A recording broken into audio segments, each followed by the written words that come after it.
좋아요, 구독. 안녕하십니까. 오늘의 경제사부 8월달이 들어왔는데 시장도 좀 재미가 없고 날씨도 비 왔다가 뜨거웠다가 다시 태풍 왔다가 정신이 없는 이런 상황 쪽에서 시장도 태풍이 오는 것 같기도 한데 뭔가 오묘한 시장, 이런 때는 또 구세주가 필요하십니다. 네, 그럴 때 저희를 바른 길로 안내해 주실 윤석천 평론가님 모셨습니다. 네, 안녕하십니까. 네, 안녕하십니까. 네, 어떻게 잘 지내셨습니까, 이 더위에?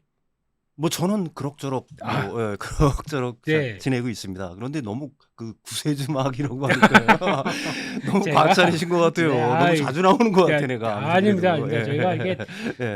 섹터가 변동이 크고 예. 어려워질 때마다 그 촌철살인 같은 한마디 한마디가 좀 도움이 많이 되시기 때문에 예. 또 오늘도 모셨습니다.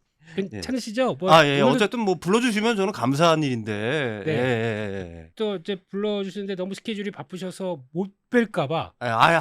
그렇지 않습니다. 예. 아니신가요? 예, 생각보다 굉장히 한가한 사람입니다. 예. 그럼 다음 주도 예. 언제든지 예. 그렇습니다. 시장이 날씨도 그렇긴 하지만 요즘 시장이 왔다 갔다 합니다. 네, 그렇죠. 네. 예. 시장 분위기는 전반적으로 어떻게 8월달 들어서면서 어떻게 보십니까? 8월 달 들어서면서 사실 좀 안 좋죠. 그렇죠. 그런데 저는 뭐 거기에는 굉장히 많은 이론이 사실은 있습니다. 네. 주식시장에서 왜 8월 달에 이렇게 시장이 빌빌거리냐. 8월달이면 팔팔해야죠. 네, 팔팔해야 되는데 네, 이상하게 네. 빌빌거린단 말입니다. 네. 근데 제가 가장 그런 대로 합리적이다라고 생각하는 이론이 하나가 있는데 네. 사람들이 놀면은 네. 좀 생각이 많아져요. 휴가 시즌 맞춰서 이게 보통 주식시장이 폭락하는 것도 블랙 몬데이라서 월요일이지 않습니까? 그렇죠. 예. 주말을 끼고 있는 거거든요. 네. 주말에 집에 이렇게 가만히 있다 보면 걱정거리가 많아집니다. 아. 야, 이거 연준이 금리 인상 이거 하는 거 아니야? 이거 물가가 또 너무 높아지는 거 아니야? 네. 그다음에 이제 그 당시에는 별로 생각하지 않았던 가령 뭐 2차전지 같은 경우도 야, 이거 뭐 진짜 너무 이거 오버슈팅 하고 있는 거 아니야? 뭐 등등등. 그다음에 네. 뭐 M 머시기 에서 네. 보고서가 하나 나왔다는데 뭐 네. 15일 내로 뭐 포스코홀딩스가 뭐 폭락할 거다 뭐 이런 모건 스탠리요? 네, 모건 스탠리가. 저희는 예. 적용합니다. 예. 이런 이제- 놈 예.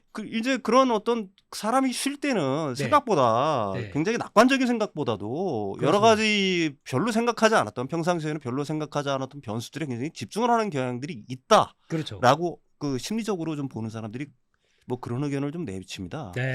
저도 거기에서는 좀 일정 부분 좀 동의를 해요. 사람들이 맞습니다. 휴가를 떠나면서 사실 주가가 이렇게 변동성이 좀 있으면은 그걸 별로 생각하기 싫잖아요. 그렇죠. 머리 아프고 그러니까 에이 뭐 이런 김에 그냥 정리하고 뭐 좀 다음 기회를 보지 뭐 이런 네. 분들도 생각보다 많이 있는 것 같고요. 뭐 이런 여러 가지 어떤 상황들이 복합적으로 작용을 하면서 네. 8월달 시장이 별로 그렇게 썩 재미가 있는 시장은 아니다. 그게 네. 뭐 역사적인 어떤 데이터로 나오는 거니까 네. 무시할 수는 없을 것 같아요. 그렇습니다. 그런 여파가 8월달을 작용하고 있다. 네네네. 근데 자세히 보시게 되면 네. 1년 중에서 가장 수익률 안 좋은 달이 9월달이래요. 예, 그렇습니다. 네. 예, 9월달이죠. 예. 그럼 8월, 9월 여파가 그대로 저희 통계와 비슷하게 같이 맞춰질까요? 글쎄요, 그거는 뭐 누구도 장담은 못 하는데 네. 사실 7월달 같은 경우에는 주식시장이 좋다라고 보통 얘기를 하는데 예. 뭐 그것도 사실은 이번에는 거의 뭐 맞아 떨어진 거고요. 그렇죠. 예. 뭐 그다음에 8월달에는 그래도 수익이 조금 나긴 나지만은 네. 주식시장이 좀 별로 안 좋다, 썩 안 좋다라는 격언들이 현재 이제 뭐 8월 이제 초순이지만은 네. 여기까지는 어쨌든 들어맞고 있는 건 어느 정도 사실인 것 같아요. 네. 그러니까 약간 휴가 가기 전에 네네네. 주식 한번 쫙 끌어올렸다가 그렇죠. 가면서 다 정리하고 예, 갔다 와서 예. 8월달 휴가 갔다 오고 이제 9월달에 좀 많이 빠졌으니까 해볼까? 그렇죠. 이런 심정으로 보니까 10월달은 또 엄청 좋더라고요. 10월달은 굉장히 좋죠. 10월달에는. 그러면 다 갔다 왔으니까 자 이제 시작하자. 예. 10월달에 빡. 예. 네. 9월달 안 좋아도 됩니다.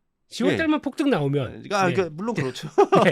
그러면 뭔가 예. 위안할 거리가 있다 보니까. 근데 주식시장이라는 게 네. 우리들이 평균적으로 생각을 해보면 올라가는 날보다는 빌빌거리고 내려가는 날이 사실은 많죠. 그렇죠. 예. 그다음에 올라가는 날도 단 며칠 정도. 네. 그래서 주식시장이 있으라는 말이 그래서 있는 거거든요. 그렇죠. 절대로 포지션을 완전히 정산하지 말아라라는 네. 이유가 사실은 그런 아주 며칠 폭등하는 네. 그 좋은 기회를 놓치게 되면은 그렇죠. 사실 1년 수익률을 갖다가 어떻게 보게 되면 보장할 수가 없는 거니까 네. 그래서 뭐 우리들이 일종의 이제 주식시장의 선지자들이 하시는 분들의 말씀 이런 것들은 어떤 것들은 제가 생각하기에는 뼈가 되고 살이 되는 좋은 내용들이에요. 네. 그래서 우리가 뭐 주식시장이 맨날 오르면 좋겠지만은 네. 시장이라는 건 언제든지 조정이라는 게 있는 거고 네. 또 어떤 때는 수급에 굉장히 끌고 가다가 수급에 의해서 굉장히 폭등하다가 네. 그렇게 해서 올라간 시장은 또 폭락하게 돼 있는 거 아니겠습니까? 우리가 일종의 어떻게 보면 그렇죠. 폭락이라는 개념들 네. 뭐 이런 것들도 가끔가다 나타나죠. 그러다가 이제 펀더멘탈이 이거 진짜 괜찮고 네. 그러면서 다시 펀더멘탈이 어떻게 보게 되면 리딩하는 네. 그런 시장이 이제 다시 본격적으로 시작이 되는 거고 그렇습니다. 그런 것들이 어떻게 보면 반복이니까 네. 제가 생각하는 거는 뭐 제가 지난번에도 얘기를 했지만 주식시장을 갖다가 들어와 가지고 주식을 하려고 하는 분들은 일단 공부가 먼저 되어 있어야 된다. 맞습니다. 공부라는 건 뭐냐면 딴 게 아니거든요. 네. 어떤 기업의 가치가 도대체 얼마일까? 그거를 자꾸 상상하고 네. 어느 정도는 건 상상의 영역이라고밖에는 얘기를 못 하죠. 맞습니다. 그 지금의 기존의 실적, 그다음에 앞으로의 추정 실적 가지고 내 상상의 나래를 펼쳐서 네. 이 기업의 주가는 대체 얼마일까라는 걸 다 상상을 하는 거고 네. 그렇게 된다라고 하게 되면 지난 시간에도 했지만 그 신념의 내재화가 되는 거예요. 믿음이 생기는 거거든요. 그렇죠. 그러니까 시장이 좀 깊은 조정을 보인다고 하더라도 이 회사의 가치는 이 정도야. 그러면 나는 그때까지는 믿고 기다릴 수가 있는 거잖아요. 그렇죠. 그런데 네. 그런 공부가 안 돼 있다라고 하게 되면은 시장이 급락을 하면 이거 무슨 일을 한 거 아니야? 내가 이거 상투자한 거 아니야? 그냥 그- 던져야지. 그리고 던지고 가지고 나오게 되면은 유튜브 계속 찾아다니고 예, 그렇죠. 예, 네이버 예, 종목 토론방 가면서 울고 웃고 예, 예, 네. 그렇습니다. 네. 그렇게 하다 보면은 어느새 내 계좌는 빈 깡통이 되기가 일쑤이니까. 그렇죠. 그 우리들이 그 공부를 갖다가 학교 다닐 때만 하는 게 아니라 어떻게 네. 보게 되면은 돈 공부가 사실은 인생에서 제일 중요한 거 아니겠어요? 지금이 더 중요해요. 예, 그러니까 끝나고 나서 네. 뭐 영어 수학 공부하는 게 아니라 실제로 돈 공부에 대해서 좀 집중하는 네. 이 휴가철에 사실은 그래서 좋은 책도 몇 권 좀 읽고 네. 좀 그래봤으면 좋겠어요. 그런 네. 기회가 됐으면 좋겠습니다. 그렇습니다. 예, 예. 영어 공부하면 안 되나요? 아, 영어 공부도 좋죠. 예. 요즘 보면은 다 기술 얘기 나오면은 예. 다 영어로 돼 있어요. 네, 그렇습니다. 예. 영어 못하는 사람 서러워서 살겠나 예, 싶습니다. 맞습니다. 예, 네. 예. 그렇습니다. 일단 8월 달은 좀 차익 매물의 계절이 될 수도 있기 때문에 네. 이런 거 일단 슬기롭게 잘 버텨가자라고 우리 평론가님께서 얘기하셨고요. 그리고 또 우리 평론가님 매시면 네. 네, 저희가 또 꼭 해야 되는 네. 섹터가 하나 있습니다. 네. 네, 우리 서울경제TV를 2차 전지 섹터의 조회수를 확 끌어올려주신 우리 평론가님의 예. 또 뷰가 궁금하기 때문에 예. 또 그 사이에 뭐 바뀐 거 없나 예. 이런 것들 한번 또 체크해 보겠습니다. 예. 요즘 보니까 그래도 한때 그 에코프로 BM 네, 이 네. 종목들 기준으로 보게 되면 또 그렇게 올라가다가 또 쭉 밀렸다가 네, 지금 네. 변동성이 아주 날카롭습니다. 예, 그렇습니다. 네. 예, 예, 그리고 이제 예. 녹화일 기준으로 이제 그 다음 날 네, 그러니까 네. 이제 8월 11일 가게 되면 네. 또 오전 중에 MSCI 리뷰 발표가 나올 거고요. 네, 그렇죠. 네, 예, 그래서 예. 또한 수급 이슈와 관련된 중요한 네, 네, 네. 얘기가 나올 때가 됐는데 혹시 그 에코프로 기준으로 봤을 때 MSCI 리뷰가 네. 이제 들어오면서 만약에 편입이 된다. 네. 그러면 이제 8월 달의 동향과 앞으로의 흐름들은 어떻게 될 거라고 전망하십니까? 지금 뭐 흔들리고 있는 거니까 네. 변동성이 그래도 요 며칠은 그래도 조금 잦아들기는 했지만은 그렇습니다. 변동성이 그래도 상대적으로 과거에 비해서는 굉장히 큰 건데 네, 지난 시간에 얘기했지만 좀 큰 그림으로 세상을 볼 필요가 있다. 네, 큰 그림이요. 요즘 이제 제약 바이오주가 굉장히 뜨죠. 그렇습니다. 어. 예. 일라이릴리라는 회사가 있어요.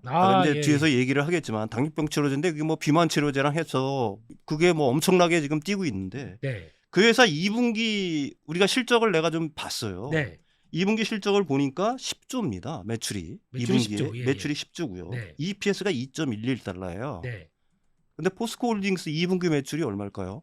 어, 20조 정도 되는 줄 알고 있습니다. 네, 예, 예. 20조 정도 되고 있죠. 그러니까 단순 비교를 하시는 예, 거죠? 예, 매출. EPS. 네, 예, EPS. 그러면은 9,256원입니다. 그러면 거의 뭐 이제 1,300원 나누기 하게 되면 그렇죠? 네, 뭐 한 와우. 7불? 네, 그렇죠? 네, 그럼 매출도 2배. 네, EPS도 몇 배야. 네. 근데 시총을 볼까요? 일라일리 시총 시총이 650조 정도 되는 줄 알고 있습니다. 그러네요. 네, 650조 정도 돼요. 네, 근데 포스코홀딩스 얼마죠? 50조예요. 네. 50조에 불과한데도 15일 내로 이거 폭락한다고 모건 스탠리가 그런 아, 보고서를 내고 있어요. 역시 저격하실 줄 알았습니다. 우리 네, 평론가님. 이게 네, 네. 이게 사실은 참 제가 생각하기에는 이해가 안 가는 거예요. 그렇다고 하면 이 두 회사를 갖다가 이제 단순 비교라고 여러분들은 생각을 하시는데 네.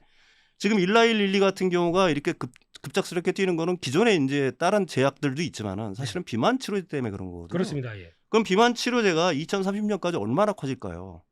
시장의 대충 규모로 보게 되면 한 1,000억 달러 정도를 봅니다. 100조 원 정도 시장 100조 원이요? 규모를 봐요. 네. 네. 근데 배터리 저번에 얘기했어요. 전기차 네. 2029년까지 1.5조 달러예요. 그중에 배터리 부분만 따라 놓고 보게 되면 한 1조 달러 정도 될 네. 겁니다. 네. 10배 규모예요. 10배 규모. 네.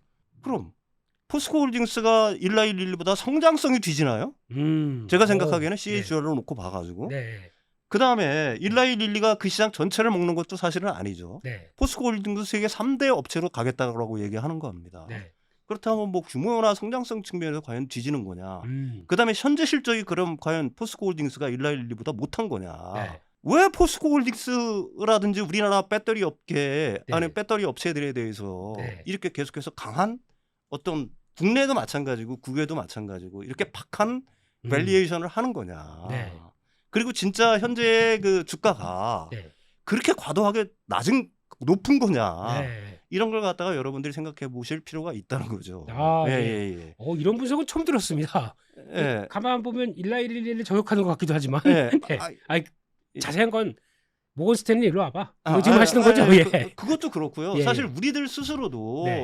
우리나라 기업에 갖고 있는 어떤 내재적 역량에 대해서 네. 제가 생각하기에는 너무 과소평가하는 거 아니냐 이런 그렇죠. 생각을 하는 겁니다. 네. 세상을 바꾸는 게 비만 치료제도 세상을 바꾸지만 네. 지금은 세상을 바꾸는 게 뭐예요? 더 크게 바꾸는 게 지금 배터리 부분에 세상을 바꾸고 있는 거란 말입니다. 네. 세상의 변화를 갖다가 주도하고 있는 기업들이 우리나라 기업들이에요. 그렇죠. 그럼 우리 스스로서 한 번씩들은 반성해 볼 필요가 있다는 거죠. 야, 어. 도대체 우리나라 기업들에 대해서 우리는 왜 이렇게 박한 평가를 하고 있는 거냐. 네. 이런 생각들을 갖다가 제가 이제 일라일릴리를 보면서 네. 느낀 하나의 어떤 짧은 생각? 야. 짧은 생각이지만은 짧지만- 저는 제 생각이 옳다라고 생각을 합니다. 네. 예, 예. 그다음에 참 질문이 본 질문이 어우, 뭐였죠? 지금 제가 깜빡했습니다. 툭 죄송합니다. 빠져가지고 예. 질문 내용을 저도 까먹고 예. 있었습니다. 죄송합니다. 예. 이거 아주 예. 참신한 예. 비교셨습니다. 예. 예. 그래서 결론적으로는 예. 에코프로와 MSCI 편입 예. 네. 예. 네. 11일 날 이제 뭐 거의 100% 거의 확정이 됐다라고 뭐 우리나라 증권사들에서는 얘기를 하죠. 네. 그래서 새로 들어오는 신규 자금 규모를 볼 때 네. 대충 뭐 증권사 리포트마다 약간씩 다른데 1조 달러에서 한 1조 7천억 1조 달러가 아니라 1조 원. 1조 원에서 네. 1조 7천억 원 네. 정도 1조 되는 달러면 것 같아요. 예. 지금 제가 사야 자꾸 됩니다. 예. 일라일릴리 자꾸 얘기하다가 네. 조 달러가 되는 것 같아요. 네네. 한 1조 원에서 1조 7천억 원 정도가 된다라고 얘기를 해요. 네. 그럼 이게 도대체 어느 정도 규모냐? 외국인들이 6월 1일부터 8월 9일까지 순매수한 금액이 에코프로 순매수 금액이 1조 한 1천억 정도 된다라고 해요. 네, 그게 이제 그러니까 그 정도 금액이 공모주 청산도 같이 있겠죠. 네, 그게 이제 뭐 네. 자기들이 쇼 커버링 하면서 그렇습니다. 예. 그러면서 이제 스퀴즈를 갖다가 유발시키고 막 했던 것들. 네. 그럼 어쨌든 뭐 순매수 금액으로 잡히는 것들이니까 네. 그게 그 정도 규모의 돈이 새롭게 이 시장으로 그러니까 에코프로로 유입이 될 수 있는 가능성이 있다. 네. 그렇다라고 하면 시장을 여러분들이 한번 생각을 해보시라는 얘기죠. 이게 과연 작은 돈이냐 하는 걸 갖다가 여러분들이 생각해 보실 필요가 있는 거고요. 네. 에코프로 같은 경우에는 패시브 자금이 유입이 되기 시작하면서 네. 다시 한번 우리들이 얼마 전에 그 7월 달 정도에 봤던 7월 26일입니다. 그런 어떤 그 전에 봤던 그 어떤 폭등 양상들 네. 이런 것들도 뭐 생각에 따라서는 가능하다. 물론 생각에 뭐 따라서. 네. 때에 따라서는 가능하다라고 보는 거고. 네. 다만 이제 그때와 한 지금이랑은 좀 다른 점은 네.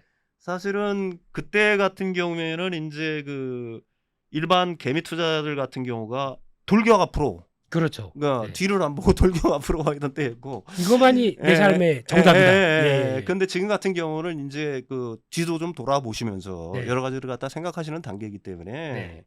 어쨌든 그 과거 같은 어떤 폭등 양상까지는 아니겠지만 네. 수급으로 볼 때는 상당한 정도의 어떤 수급이 들어올 가능성이 굉장히 높다. 이렇게 그렇죠. 봐야 되겠죠. 네. 예. 그렇습니다. 그래서 그런 차원으로 수급적인 얘기를 할 때 또 저희가 봐야 될 것 중에 하나가 그러면 아까 잠깐 말씀하셨죠. 네네네. 공매도. 네네. 예. 공매도 같은 경우가 보니까 지금 추이가 네. 최근 들어서 공매도가 이때 한번 울면서 집에 갔던 사람들. 예. 그래서 아우 청산했다. 그러다 예. 보니까 되게 유명 미국의 헤지펀드 하나가 예. 손실이 컸다고 하더라고요. 예, 예. 네. 뭐 홍콩 계약 하나는 뭐 완전히 뭐 망했다 뭐 이런 소문도 있고 하더라고요. 예. 그래서 거기 예. 나오면서 지금 기준으로는 다시 이제 공매도가 확 줄었다가 네네네. 다시 공매도가 슬슬 늘어나는 분위기입니다. 다시 9천억 원 정도 됐죠. 그렇습니다. 9천억 원 정도 됐습니다. 그렇게 됐습니다. 예. 그래서 이렇다는 얘기는 그럼 이번에 이들도 그러면 MSCI 리뷰 이거 편입이 된다고 하더라도 네. 큰 변화 없이 나는 어차피 내 단가는 뭐 110만 원, 120만 원대 여기서 공매도를 칠 거니까 네네네. 늘어나는 것도 어떤 뭐 변화가 있을까요? 아니면 MSCI 패시브 자금이 들어오는데 그걸 보면서 그대로 또 공매도도 같이 들어올 수 있는 이런 환경이 아닐까요? 제가 생각하기에는 공매도를 했던 사람들은 네. 그 롱숏 펀드 일종의 이제 롱숏 동시에 이제 포지션을 이제 가지려고 하시는 분들 같은 경우에는 네.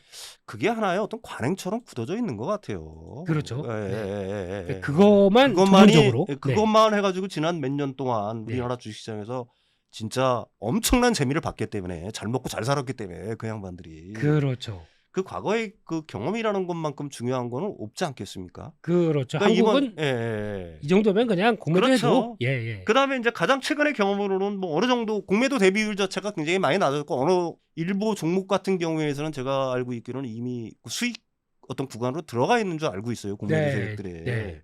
그러니까 이제 가장 최근의 경험으로도 이거 봐라. 이거 진짜 된다라는 어떤 자신감들이 또 한 번 있겠죠. 네. 그렇다라고 한다면 이거에 대한 변수는 네. 그럼 앞으로 이제 그 패시브 자금이 들어오고 네. 그다음에 이제 시장이 여기서 더 이상 올라갈 거냐 아니면 수급적인 상황으로 올라갈 거냐 내려갈 거냐 결국 거기는 이제 개인 투자자들이 힘이 가세를 해야 될 거라고 봅니다. 그렇습니다. 예. 궁극적으로는. 네. 그래서 그 다시 그 개인 투자자들 같은 경우가 우리들이 그 7월 달에 이제 그 2차 전지주들이 폭등할 때처럼 네. 얼마나 다시 뭉칠 수 있느냐에 의해서 네. 지금 이제 에코프로라든지 이런 쪽에 그 MSCI 어떤 편입으로 인한 네. 어떤 그 가격 어떤 등락의 양상, 네. 가격 오름의 양상 자체가 네. 거기서 결정이 되겠죠. 그러니까 이제 개인 매수세와 또 뭐 공매도가 들어온다고 하더라도 그렇죠. MSCI에 들어오는 패시브 자금과 맞물려지게 되면 그렇죠. 의외의 결과가 나올 수도 있다. 의외의 결과가 나올 수도 있다라고 이렇게 해석을 생각을 합니다. 하시는 거고. 네. 저는 그렇게 해석을 합니다. 네. 근데 거기서 핵심 키는 제가 네. 생각하기에는 개인들의 어떤 그 참여, 네. 그러니까 개인들의 어떤 응집력 응집력 자체가 네. 사실은 뭐 우리들이 지난번에도 경험해봤듯이 네. 주가의 어떤 오름세를 어느 정도 결정할 거라고 저는 보고 있는 거고요. 예. 다만 이제 그 개인들 같은 경우도 사실은 이제 심리적으로 이제 파악을 해보면은 네. 사실은 이제 특정 종목에 대한 오버슈팅 구간이 대충 어느 정도라는 게 일종의 이제 앵커링 효과가 생겨버린 거죠. 그렇죠. 가령 뭐 그 에코프로 같은 경우는 한 150만 원이 넘어가면은 네. 이거 이제 지금은 이제 오버슈팅 국면이다. 그걸 시장이 보여줬었죠. 그걸 시장이 보여준 거고. 네. 그런 경험들이 이제 개인들한테 있다 보니까 네. 사실은 이제 그런 경험들 자체도 생각보다는 좀 오래 가는 거 아니겠습니까? 네. 그러니까 그 지점까지 만약에 간다라고 하게 되면 거기서 다시 개인들 같은 경우에는 일부 개인들 같은 경우는 얼마든지 뭐 차익 실현이라든지 뭐 이런 물량들이 어느 정도 쏟아질 수가 있는 것들이니까요. 네. 그러니까 지금 이제 이런 어떤 패시브 자금들이 들어온다고 해서 제가 이런 말씀을 드리는 게 조금 그렇지만은 과거와 같은 어떤 폭등 양상 이런 쪽으로 이렇게 이게 과하게 어떤 시장에 어떤 큰 변동할 거라고는 뭐 그렇게 보지는 않습니다. 그러니까 큰 차라리 그냥 그런 거죠. 그러니까 어차피 예약된 패시브 자금 들어올 거고. 그렇죠. 거기다가 또 그거 맞춰서 또 공매도 하는 사람들도 들어올 텐데 세력들도 들어올 텐데 그렇죠. 그런 쪽에서 약간 균형도 맞을 수 있겠지만 거기서 이제 개인들이 또 어떤 액션을 취하느냐에 따라서도 그렇죠. 혹시 그럼 그건 어떻게 보십니까? 이날 보면은 7월 26일 날 어떤 큰 변혁이 나온 게 거래가 이제 거래량이지만 거래 대금 같은 경우는 이날 거의 가격도 높다 보니까 폭증했습니다. 그러면 저희가 주가가 고점을 만들면서 거래 대금이 그만큼 많이 나왔다는 얘기는 그 이상이 되기 시작해야 그 고점대를 넘을 수 있다. 그렇죠. 그러면 방금 말씀하신 게 그때 나왔던 고점대는 지금 나오는 거래 대금이 그만큼 충분히 커버가 되지 못하게 되면 일단 어려울 수도 있겠다. 그렇죠. 제가 생각하기에는 아까도 얘기했지만 앵커링 효과라는 게 사람들한테는 일종의 뭐 단내림 효과라고도 보통 얘기하죠. 여기 닻이 내려져 있다. 그렇죠. 닻이 내려져 있는 거예요. 그 정도 가면은 이 종목 같은 경우는 여기가 네. 사실은 오버슈팅 국면이다. 네. 뭐 이런 걸 갖다가 이제 사람들이 인지를 하기 시작했던 거고요. 네. 그런 걸 갖다 그걸 뚫으려고 하면은 그럼 결국은 뭐가 있느냐. 네. 결국은 우리들이 실적들이 그 늘어나는 모습들이 쭉쭉쭉쭉 보여주고 네. 우리가 상상했던 대로의 어떤 실적들이 그다음에 또 어떤 새로운 모멘텀이 있어야 된다는 얘기죠. 네. 그게 당연한 거 아니겠습니까? 네. 그 뭐 새로운 모멘텀이라고 하면 거대 셀업체와의 계약도 될 수가 있는 거고. 그렇죠. 예. 아니면은 뭐 어디 광산을 갖다가 광산을 맺고. 광산을 갖다가 계약했다거나 네. 뭐 이런 어떤 모멘텀들이 기재가 좀 되고 그러면은 네. 그거는 뭐 얼마든지 그 이상도 갈 수 있겠죠. 네. 알겠습니다. 예. 그럼 이런 거 저런 거 다 빼고 네네네. 네. 지난번에 우리 평론가님께서는 벌써 밝혀주셨듯이 네. 나도 샀다라고 네. 얘기하셨기 때문에 네네. 예. 그럼 지금 상황에서 이렇게 변동이 그동안 상당히 많이 컸습니다. 네네네. 최근에 주감에서 하셨습니까? 저는 조금씩 사고 있어요. 사실은. 예. 그러니까 아까 가격이 얘기했지만 좀 흔들리면 조금씩 사고 있다. 가격이 흔들리면 조금씩 사고 있는 거고요. 네. 대신 주식시장에 우리가 들어가 있으면서 네. 자기의 현금 비중을 갖다가 항상 그래서 어느 정도는 갖고 있어야 된다는 얘기를 그렇죠. 뭐 제가 아니라 네. 주식시장의 선지자분들이 하는 이유가 사실은 그런 거거든요. 네. 조정이 와요. 조정이 왔는데 여기서 급락을 하는 것들은 펀더멘탈이 받쳐주지 않은 주식들은 그야말로 시조각으로 나락으로 떨어지게 돼 있습니다. 네. 네. 그렇지만 아까도 제가 앞에서도 얘기했지만 네. 제가 생각하는 뷰는 네. 2차 전지 섹터에 대한 뷰는 장기적으로 굉장히 그 좋은 그다음에 제가 뭐 저번 시간에는 우리나라의 위대한 기업들이 탄생을 하고 있다는 표현까지 그렇죠. 썼는데 네. 저는 뭐 개인적으로 여러분들은 그걸 과장이라고 들으실지 모르지만 네. 저는 그게 그렇게 과장이라고 생각하지는 않아요. 네. 그러면은 미래를 생각해서 내가 생각하는 어떤 그 회사의 그 밸류에이션 네. 그보다 지금 뭐 가령 뭐 지금 그 내가 생각하는 밸류에이션이 50% 정도밖에 안 왔어. 네. 그거 아니면 지금 생각해도 한 60% 정도야. 그러면은 그거 담을 수 있다는 얘기죠. 조금씩 조정 오면 또 담고요. 조정 오면 또 담고요.